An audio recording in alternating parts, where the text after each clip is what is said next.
if Britain in 2022 is a democracy, I'm a fucking banana. In fact, Britain is now, to all intents, a banana republic without the fucking bananas. That's how bad things have become with this shit show taking place in Westminster. It's a cavalcade, it's a circus, it is proof positive that our democracy has been eviscerated, our democratic rights. This will be the fifth Tory Prime Minister in 7 years, and the fourth to be installed in number 10 on the back of a selection rather than election. Liz Truss is the fourth Prime Minister to be forced out of office by her own party rather than the electorate. And we are now in the process of this being conditioned to believe or to accept being spectators of the political system rather than participants in it, which is compatible with a democracy or any democracy worthy of the name. I tell you right now, if this was happening in fucking France, there'd be revolution on the streets, there'd be riots. But we take it. We are bovine. We are become intoxicated, made intoxicated, rendered intoxicated with a surplus of British establishment propaganda. We saw the fucking circus surrounding the Queen's death. The previous head of state who'd been in post since 1953, since Churchill was Prime Minister, 70 fucking years in post, unelected head of state. Now we've got another cunt, Charles, this fucking chinless wonder. And we're meant to bow and scrape and defer and fuck's sake, man. And we've got the cheek to point the finger at North Korea. Well, Britain now is North Korea without the laughs. As I speak, it looks like it's going to be Rishi Sunak installed. Boris Johnson failed to get the requisite 100 endorsements from the Parliamentary Conservative Party. I myself consider that Graham Brady, the head of the 1920-22 committee who's organised this shit show, set the bar so high to prevent Johnson making it, because they know that if he had been exposed to the wider membership of 160,000 racists, he would have been a shoo-in to be reinstalled as Prime Minister. I don't think Britain is ready. Certainly large swathes of the country are not yet ready to accept a non-white Prime Minister. Britain is a racist country. Let's be clear about that. Its legacy of empire, colonialism makes it clear, but also Brexit was and is in essence a racist political project. People might not like that. Of course, not everyone who supports Brexit or who voted for it in 2016 is a racist, but every fucking racist in the land voted for and supports Brexit.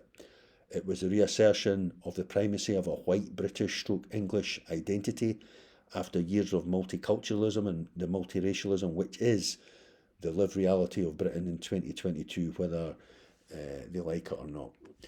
And all roads lead to Brexit. This political crisis is symptomatic of the economic crisis, sparked in large part by Brexit. Trade with the EU is down 16%, and all of the existing regulations that have made trade with the EU easier than it would otherwise be come to an end. The settling in period before Britain makes a clean break for the EU, and there will be real economic dislocation when that happens next summer. So the UK is headed towards destination failed state, in my view. No cohesion, no coherence, no organisation, the lack of a written constitution, which means that they just make it up as they go along. Keir Starmer is ahead in the polls, but given what's just transpired with the shit show surrounding Truss's short-lived premiership, thankfully, a fucking robot would be ahead in the polls at this juncture, and certainly Keir Starmer bears quite a lot of resemblance to a robot. He's Mr. Wooden, he lacks personality, he lacks vision, he's insincere, he is a machine politician, confected, desiccated, contrived. He's an establishment man.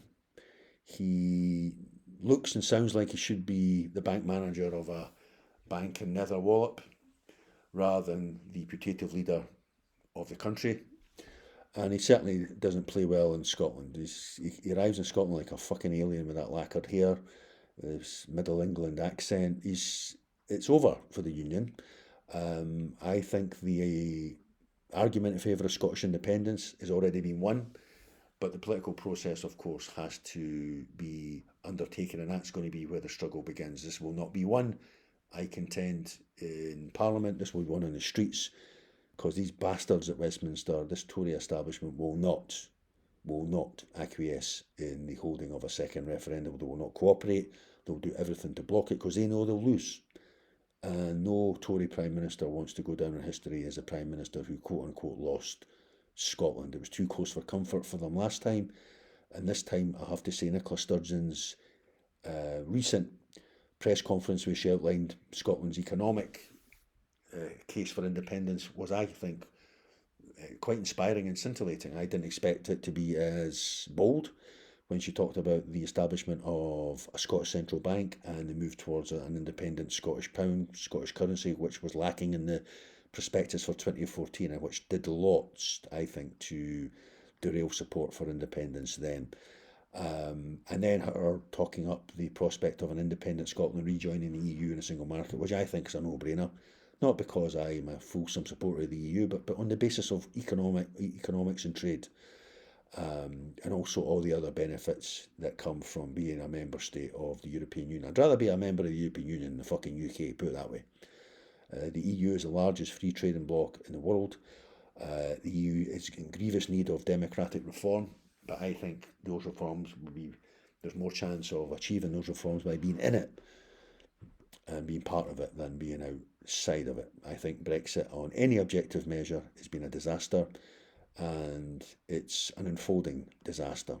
And this political crisis in Westminster is symptomatic of that.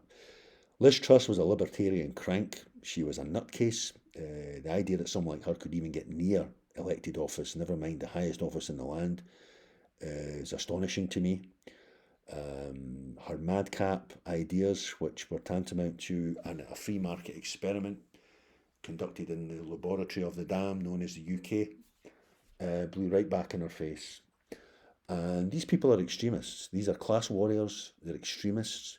They have the benefit of privileged, expensive educations, but they're extremists. They're privately educated extremists and class warriors to the extent that we are not.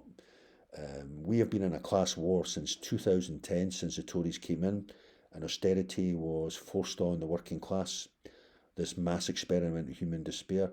And it's a class war that up to now only one side has been waging, the other side has just been the victim of it.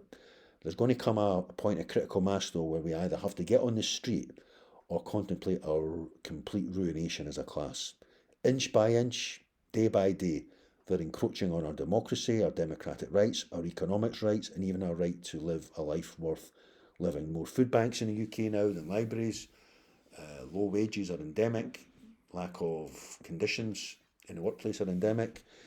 And it's now come down to Mick Lynch and the RMT to hold the line on the basis of class. And I think he's doing a great job of that. But he's only one man, and of course they're going to try and destroy him. And clearly, it's going to be a rerun of the early 1980s when the miners were depicted by Thatcher as the enemy within and the Argentinians the enemy without vis-a-vis the Falklands War.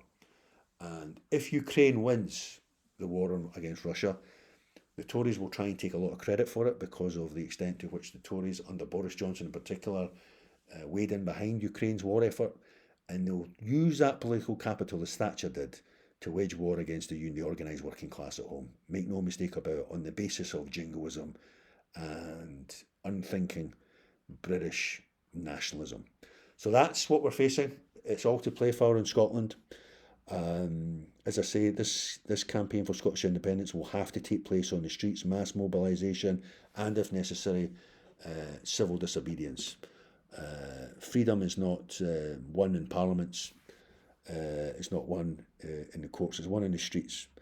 And I, for one, am looking to get on the street as soon as the time comes, because they're going to try and block Scotland's rightful democratic right to cast a vote for its own future. We are an ancient nation. We are the people of an ancient nation whose existence as an independent nation predates the UK by centuries.